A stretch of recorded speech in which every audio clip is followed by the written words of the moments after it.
ಪ್ರಯಾಣಿಕರು ಕುಳಿತ ಎದುರಲ್ಲೇ ಎಲೆ ಅಡಿಕೆ ಗುಟ್ಕಾ ಜಗಿದು ಉಗಿದ ಗುರುತು. ಸಂಧಿಯಲ್ಲಿ ಕಸದ ಗಲೀಜು ರಾಶಿ. ಹಾನಿಯಾಗಿರುವ ಬಸ್ ಸ್ಟ್ಯಾಂಡ್ನ ಮೇಲ್ಛಾವಣಿ ಶೀಟ್ಗಳು. ಈ ಬಗ್ಗೆ ಕಂಪ್ಲೀಟ್ ವರದಿ ಇಲ್ಲಿದೆ.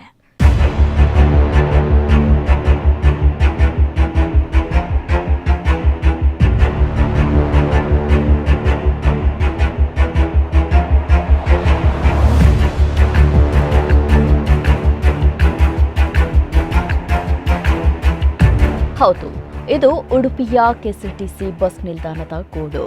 ಉಡುಪಿ ಜಿಲ್ಲೆಯ ಧಾರ್ಮಿಕ ಕೇಂದ್ರಗಳ ಭೇಟಿ ಹಾಗೂ ಇಲ್ಲಿನ ವಿದ್ಯಾಸಂಸ್ಥೆಗಳಲ್ಲಿ ವ್ಯಾಸಂಗ ಮಾಡುವ ಉದ್ದೇಶದಿಂದ ರಾಜ್ಯವಲ್ಲದೆ ಹೊರ ರಾಜ್ಯಗಳಿಂದಲೂ ಜನರು ಆಗಮಿಸುತ್ತಾರೆ. ಆದರೆ ಇಲ್ಲಿನ ಸರ್ಕಾರಿ ಬಸ್ ನಿಲ್ದಾಣದ ಶುಚಿತ್ವ ಮಾತ್ರ ಮರೀಚಿಕೆಯಾದಂತಿದೆ. ಇಲ್ಲಿನ ಟಾಯ್ಲೆಟ್ನಲ್ಲಂತೂ ಪರಿಸ್ಥಿತಿ ಶೋಚನೀಯ ಎಂಬಂತಿದೆ. ಉಡುಪಿ ನಗರ ಮಾತ್ರವಲ್ಲ, ಜಿಲ್ಲೆಯ ಹೆಚ್ಚಿನ ಬಸ್ ನಿಲ್ದಾಣಗಳಲ್ಲೂ ಬಹುತೇಕ ಇದೇ ಪರಿಸ್ಥಿತಿ ಇದೆ.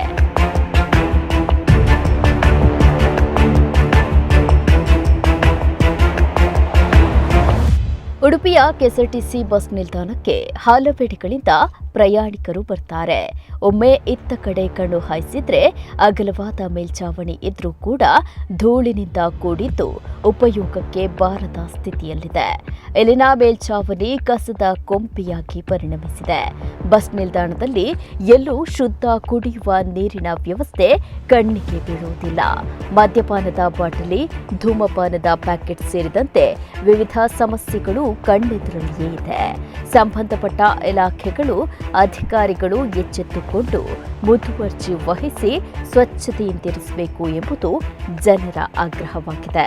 ಬಹುಶಃ ಉಡುಪಿಯ ಹೃದಯ ಭಾಗದಲ್ಲಿರುವಂತಹ ಕೆಎಸ್ಆರ್ಟಿಸಿ ಬಸ್ ನಿಲ್ದಾಣ ಅಂದರೆ ನಮ್ಮ ಡಾಕ್ಟರ್ ವಿ ಎಸ್ ಆಚಾರ್ಯ ಅವರ ಹೆಸರನ್ನು 40 ಕೋಟಿ ವೆಚ್ಚದಲ್ಲಿ ಪ್ರಮೋದ್ ಮಧ್ವರಾಜ್ ಮಾಜಿ ಸಚಿವರು ಪ್ರಥಮ ಹಂತದಲ್ಲಿ ಸಿದ್ದರಾಮಯ್ಯ ಮುಖ್ಯಮಂತ್ರಿ ಆದಾಗ ಬಿಡುಗಡೆಯಾದ ಹಣದಲ್ಲಿ ಆ ಬಸ್ ಸ್ಟ್ಯಾಂಡನ್ನು ಮಾಡಿದ್ದಾರೆ. ಆದರೆ ಅದರ ಸ್ಥಿತಿ ಈಗ ಅಯೋಮಯವಾಗಿದೆ. ಯಾಕೆಂತೇಳಿದರೆ ಶುಚಿತ್ವ ಕಾಣದೆ ಅಲ್ಲಿ ಹಾಗೇ ಇದೆ. ಬಸ್ ಸ್ಟ್ಯಾಂಡ್ ಪಕ್ಕದಲ್ಲಿಯೂ ಕಸಕಡ್ಡಿಗಳು ಹಾಗೆ ಕಾಣ್ತದೆ. ಟಾಯ್ಲೆಟ್, ಬಾತ್ರೂಮು ಶುಚಿತ್ವ ಇಲ್ಲ. ಬಸ್ ಸ್ಟ್ಯಾಂಡಿಗೆ ಎಂಟ್ರೆನ್ಸ್ ಆಗುವಾಗ ಅಲ್ಲಿ ನೀರುಗಳೆಲ್ಲ ಬಿದ್ದಿರ್ತದೆ, ಮೇಲ್ಗಡೆಯಿಂದ ಬೀಳ್ತದೆ. ಈ ಕಟ್ಟಡ ಕೂಡ ಹಾಗೆ ಯಾವುದೇ ಶುಚಿತ್ವ ಕಾಣದೆ, ಸುಣ್ಣ ಬಣ್ಣ ಕಾಣದೆ ಹಾಗೇ ಇದೆ. ಬಹುಶಃ ಸಂಬಂಧಪಟ್ಟ ಇಲಾಖಾಧಿಕಾರಿಗಳು ಕಡೆ ಗಮನ ಹರಿಸಬೇಕು. ನಾನು ಉಡುಪಿಯ ಹೃದಯ ಭಾಗದಲ್ಲಿ, ಯಾಕಂತೇಳಿದರೆ ಉಡುಪಿ ಒಂದು ಪ್ರವಾಸಿಯ ತಾಣ. ಈ ತಾಣದಲ್ಲಿ ಇರುವಾಗ ಊರಿನ ಎಲ್ಲ ಜನರು ಕೂಡ ಈ ಕೆಎಸ್ಆರ್ಟಿ ಬಸ್ ಸ್ಟ್ಯಾಂಡ್ ಮೂಲಕ ಇವತ್ತು ಬಸ್ ಪ್ರಯಾಣ ಕೂಡ ಉಚಿತ ಆಗಿರೋದ್ರಿಂದ ಎಲ್ಲರೂ ಬರ್ತಾರೆ. ಪ್ರಯಾಣಿಕರಾಗಿ ಮಹಿಳೆಯರಿರ್ಬೋದು, ಪುರುಷರಿರ್ಬೋದು, ಎಲ್ಲರೂ ಬರ್ತಾರೆ. ಬಂದಿರುವಾಗ ನಮ್ಮ ಬಸ್ ಸ್ಟ್ಯಾಂಡ್ ನೋಡಿದಾಗ ಅದರ ಸ್ಥಿತಿಗತಿ ನೋಡುವಾಗ ಅಯೋಮಯವಾಗಿದೆ. ಬಹುಶಃ ಈ ನಿಟ್ಟಿನಲ್ಲಿ ಜಿಲ್ಲಾಡಳಿತ ಇರ್ಬೋದು, ಸಂಬಂಧಪಟ್ಟ ಇಲಾಖೆ ಇರ್ಬೋದು, ನಗರಸಭೆಯದು ಯಾರು ಅದನ್ನು ಶುಚಿತ್ವವಾಗಿ ಇಡ್ತಾರೆ. ಹಾಗಾಗಿ ಅದನ್ನು ಕೂಡಲೇ ಇದು ಮಾಡಬೇಕು, ಶುಚಿತ್ವ ಕಡೆಗೆ ಗಮನ ಹರಿಸಬೇಕು. ಟಾಯ್ಲೆಟ್, ಬಾತ್ರೂಮ್ ಕೂಡ ಸ್ವಚ್ಛತೆಗೆ ಕಾಣಬೇಕು. ಇದೇ ರೀತಿಯಲ್ಲಿ ಅದನ್ನು ಹೊಸ ಕಟ್ಟಡವನ್ನು ಅಯೋಮಯ ಸ್ಥಿತಿಯಲ್ಲಿ ಇರಬಾರ್ದು. ನಮ್ಮ ಉಡುಪಿ ಜಿಲ್ಲೆ ಶುಚಿತ್ವಕ್ಕೆ ಈ ಹಿಂದೆ ನಗರಸಭೆ ಕೂಡ ಪ್ರಶಸ್ತಿಗಳ ಸಲಮಾಲೆ ಬಂದಿದೆ. ಈ ನಿಟ್ಟಿನಲ್ಲಿ ಇಲ್ಲಿ ನೋಡುವಾಗ ಗಲೀಜು ಇಷ್ಟೊಂದು ಕಾಣುವಾಗ ಬೇಸರ ಆಗ್ತದೆ.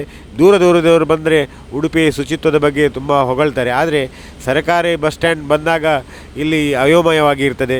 ಸಂಬಂಧಪಟ್ಟ ಇಲಾಖಾಧಿಕಾರಿಗಳು ಕೂಡಲೇ ಕ್ರಮ ಕೈಗೊಳ್ಳ. ಉನ್ನತ ಶಿಕ್ಷಣ ಸಂಸ್ಥೆಗಳಿರುವ ಉಡುಪಿ ಜಿಲ್ಲೆಯಲ್ಲಿ ಬಸ್ ನಿಲ್ದಾಣಗಳ ಪರಿಸ್ಥಿತಿ ಮಾತ್ರ ಶೋಚನೀಯವಾಗಿದ್ದು ಬೇಸರದ ಸಂಗತಿ.